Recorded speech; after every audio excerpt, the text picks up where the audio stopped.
आंदोलन अल्ट्रा नक्सलियों ने हाईजैक कर लिया है और ये आंदोलन शुद्ध राजनीतिक आंदोलन है। राकेश टिकैत उसी नक्शे कदम पर जा रहे हैं तो 2011 में अन्ना आंदोलन हुआ था, जिसकी कोख से आंदोलन की कोख से अरविंद केजरीवाल की पार्टी का जन्म हुआ था। और उसी तरह से राकेश टिकैत भी उसी नक्शे कदम पर आगे बढ़ रहे हैं। और किस तरह से तिरंगे का अपमान हुआ 26 जनवरी के दिन, हमारी विरासत का जो प्रतीक है लाल किला, जो स्वतंत्रता दिवस पर जहां पर तिरंगा झंडा फहराया जाता है, वहां पर एक विशेष धर्म का झंडा फहराया गया और राकेश टिकैत के मुंह में दही जम गया, उनके मुंह से एक शब्द नहीं निकला। श्री राम का यदि नारा बोलेंगे तो बोलेंगे चमड़ी उधेड़ दूंगी।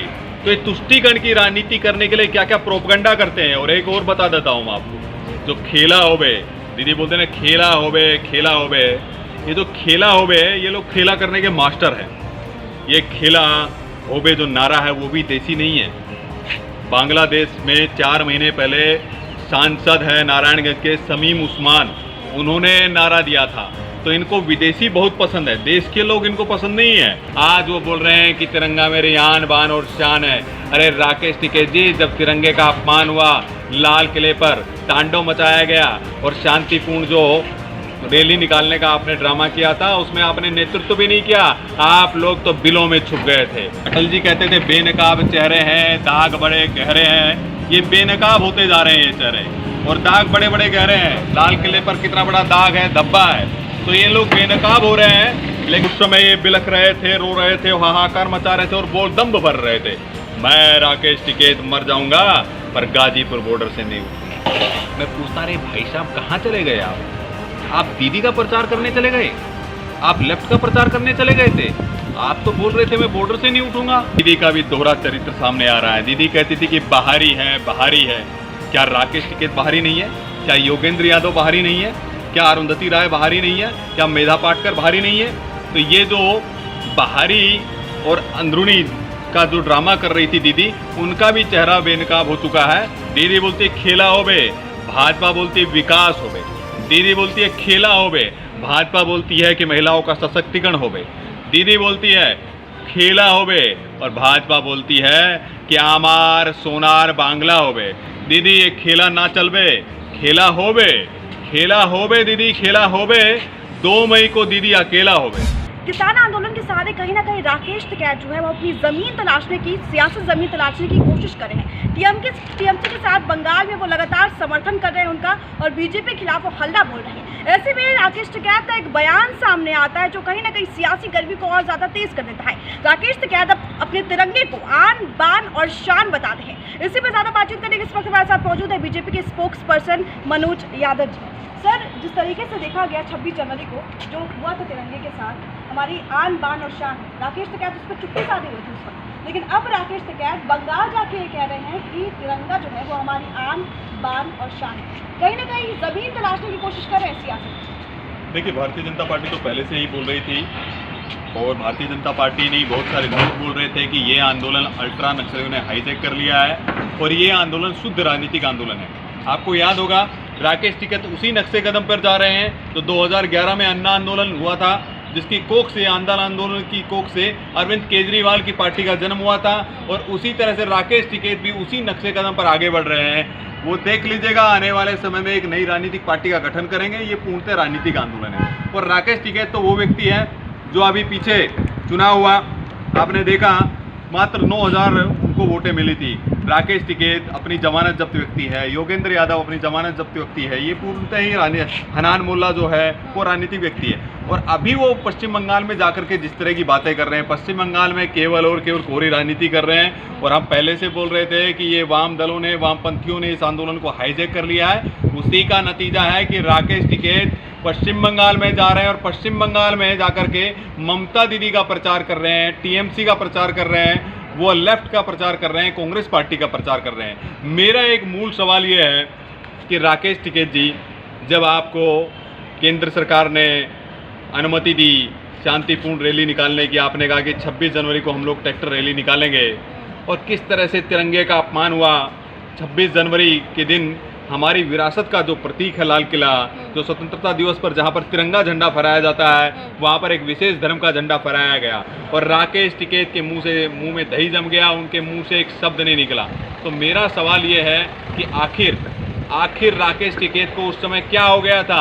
आज वो बोल रहे हैं कि तिरंगा मेरी आन बान और शान है। अरे राकेश टिकैत जी, जब तिरंगे का अपमान हुआ, लाल किले पर तांडव मचाया गया और शांतिपूर्ण जो रैली निकालने का आपने ड्रामा किया था, उसमें आपने नेतृत्व भी नहीं किया।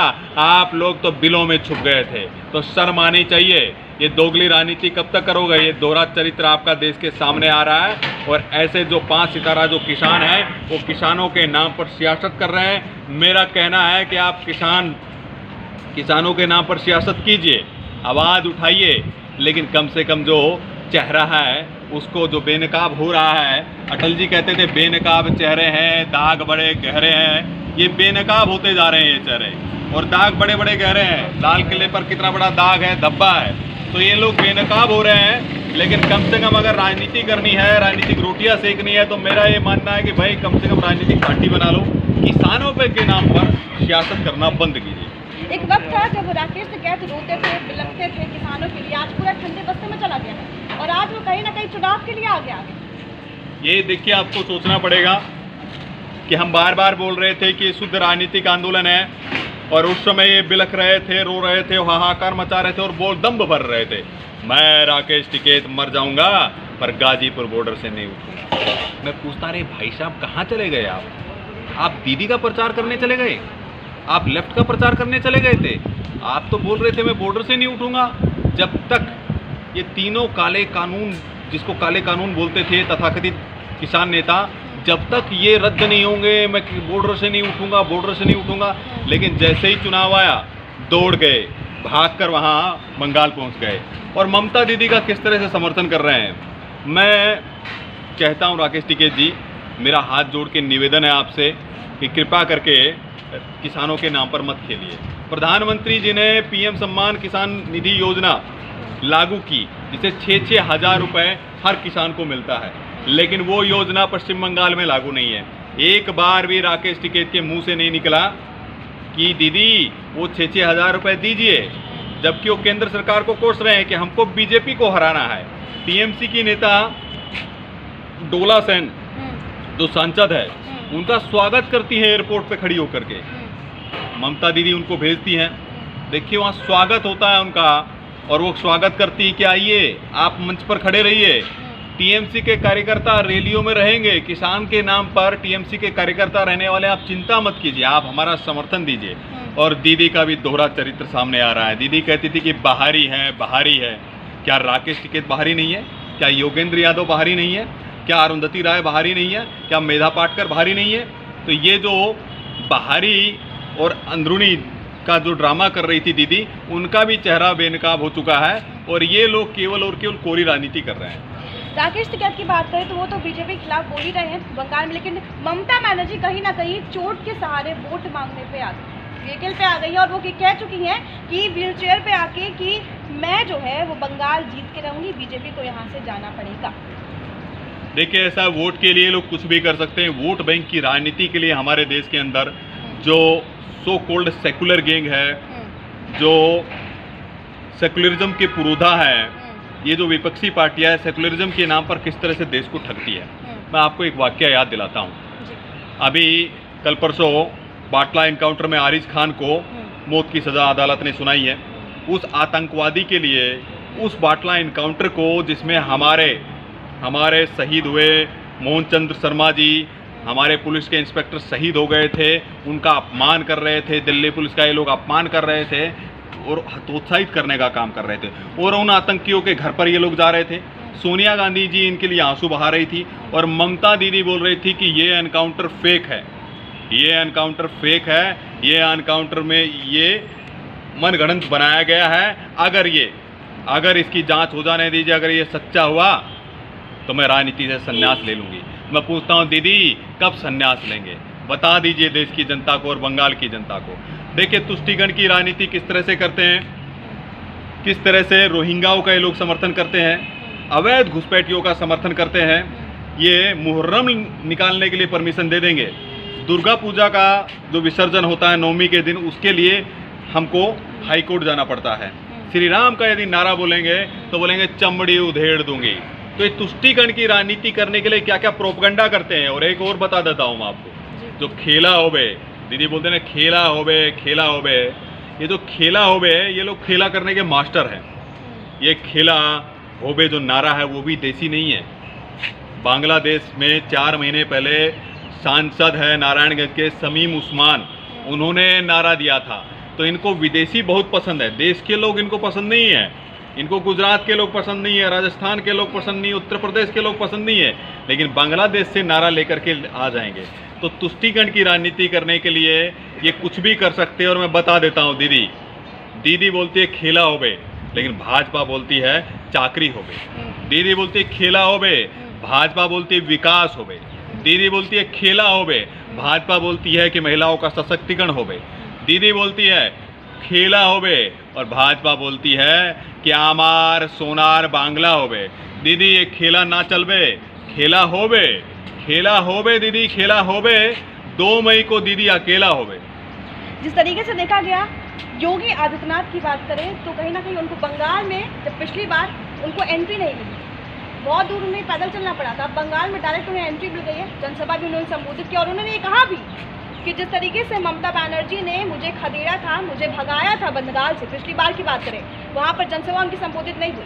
अब वो वहीं से नारा दे रहे हैं कि बंगाल में भाजपा की सरकार बनकर रहेगी, लेकिन वही ममता बनर्जी जो है बीजेपी पर कहीं ना कहीं कार्यकर्ताओं को, मंत्रियों को खरीदने की बात करती है। देखिए ऐसा है, पश्चिम बंगाल में टीएमसी कांग्रेस से टूटी हुई, उसी की उन दोनों का गोत्र एक ही है। दीदी एक नारा लेकर के 90 के दशक में राजनीति में आई थी, माँ माटी और मानुष का नारा। माँ माटी और मानुष का नारा लेकर के आई थी। आज देखिए किस तरह से माटी वहाँ की लहूलुहान हो गई है। माँ 80 साल के बुजुर्ग को भी पीड़ित किया जाता है, प्रताड़ित किया जाता है, और मानुष त्राही त्राही कर रहा है पश्चिम बंगाल के अंदर। बंगाल की जनता त्राही त्राही कर रही है। और अब देखिए बम तंत्र, गुंडा तंत्र और सिंडिकेट चलता है बंगाल के अंदर। आप देखिए पहले हमारे नेताओं को उतरने नहीं दिया जाता था, कार्यक्रम नहीं करने दिए जाते थे, चाहे हमारे संघ के सरसंघ चालक मोहन भागवत जी हो, चाहे हमारे योगी आदित्यनाथ जी हो, यहाँ तक कि हमारे प्रधानमंत्री के मैदानों को बदल दिया जाता था, परमिशन लास्ट मोमेंट में बदल दी जाती थी। तो इस तरह का खेल पहले से चलता रहा। और वहाँ पर बम तंत्र हावी है, बंगाल में रक्त तंत्र हावी है। वहाँ पर जिस तरह की चीज़ें चल रही हैं वो एक सभ्य समाज में और लोकतंत्र में कभी भी स्वीकार्य नहीं है। आप देखिए केवल बंगाल के अंदर ही ऐसा क्यों हो रहा है? हमारे 125 से ज़्यादा कार्यकर्ताओं की निर्मम हत्या कर दी गई। वो कहाँ हुआ? वो दीदी के राज में हुआ। क्यों हुआ? क्योंकि दीदी जानती है कि बीजेपी की लोकप्रियता बढ़ रही है, बीजेपी का जनाधार बढ़ रहा है, और भारतीय जनता पार्टी किसी को खरीदती नहीं है। अरे मैं तो कहता हूँ दीदी, अरे दीदी कम से कम ये तो आप शर्म कर लेते, अपनी आत्मा से पूछते। आप बोलते हैं दीदी हैं हम, बंगाल की दीदी नहीं बन सके आप, आम जनता की दीदी नहीं बन सके, किसी की बुआ नहीं बन सके, लेकिन ये केवल एक आदमी की दीदी बनी, अपने भतीजे की, अभिषेक बनर्जी की। ये जो विकास है दीदी ने पूरे बंगाल में नहीं पहुंचाया। विकास अगर हुआ है बंगाल में तो मात्र किसी का हुआ है, उसके भतीजे का हुआ है। तो ये बुआ भतीजे की सरकार चली है और ये डूबता हुआ जहाज है। वहाँ लोकतंत्र नाम की कोई चीज़ नहीं है, वहाँ केवल परिवारवाद और वंशवाद चल रहा है। मैं कहता हूँ दीदी आप तो परिवारवाद और वंशवाद का विरोध करके टीएमसी बनाई थी। मुझे बताइए कि टीएमसी आपने बनाया परिवारवाद और वंशवाद का विरोध करके, और वही परिवारवाद और वंशवाद को आप बढ़ावा दे रही है, अपने भतीजे को बढ़ा रही है। केवल बंगाल में किसी का विकास हुआ है तो उसके भतीजे का हुआ है, बुआ और भतीजे ने चलाया है, और ये डूबता हुआ जहाज है, इसलिए वहाँ से सब लोग निकल रहे हैं।